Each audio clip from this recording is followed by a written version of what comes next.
Outra dúvida chegando, você como endocrinologista, acredito que vai poder explicar com relação a isso. O Benedito está perguntando, caminhar e fazer exercícios físicos queimam açúcar?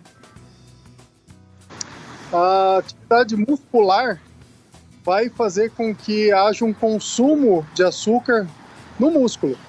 Então, é muito importante que haja uma prática regular de atividade física para que o músculo nos ajude a consumir o excesso de açúcar, seja numa pessoa sem diabetes, fazendo a prevenção do diabetes, seja naquele que já tem a doença e que está com os níveis aumentados. Tanto é que mesmo quem depende de insulina, consegue baixar os seus níveis de açúcar através do aumento da atividade muscular.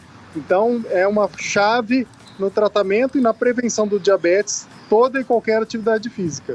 Em especial, é importante a gente ter uma combinação de exercícios aeróbicos, que são aqueles que exigem mais da nossa respiração, como caminhada, corrida, bicicleta, com atividades de musculação, em que há o exercício de força. Quando é possível fazer as duas atividades, a gente tem a combinação ideal.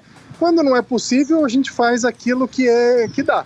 Né? Se for só uma caminhada, é só a caminhada. Se a pessoa só tem tempo de ir na academia e fazer a parte de exercício de força que seja, qualquer exercício vai contribuir para a sua saúde.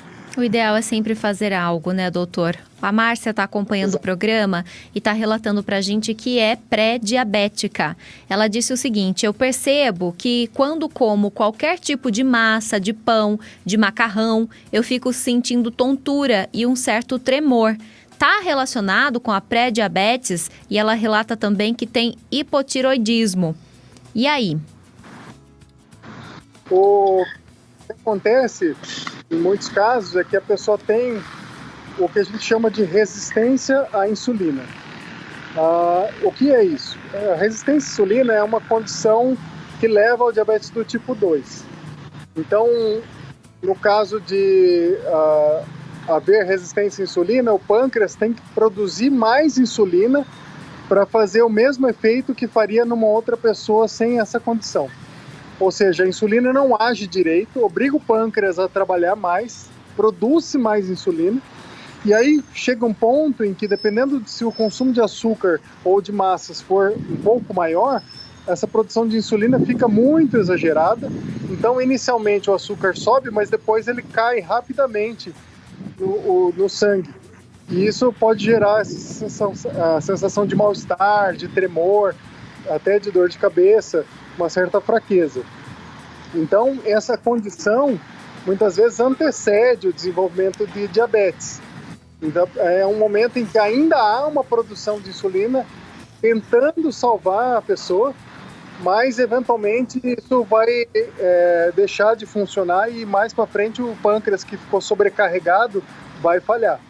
Nem todo caso de hipoglicemia leva ao diabetes. Muitas vezes a pessoa simplesmente tem uma produção rápida de insulina, geralmente mulheres mais jovens, mais magras, e isso não necessariamente vai significar um risco de diabetes.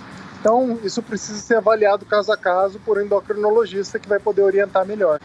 E, doutor, então, com relação à conscientização do diabetes, a gente sabe que é algo que precisa ser acompanhado. O que o senhor recomenda, né? Porque como é uma doença silenciosa, de quanto em quanto tempo o ideal é fazer esses exames para verificar ou ter esse tipo de diagnóstico?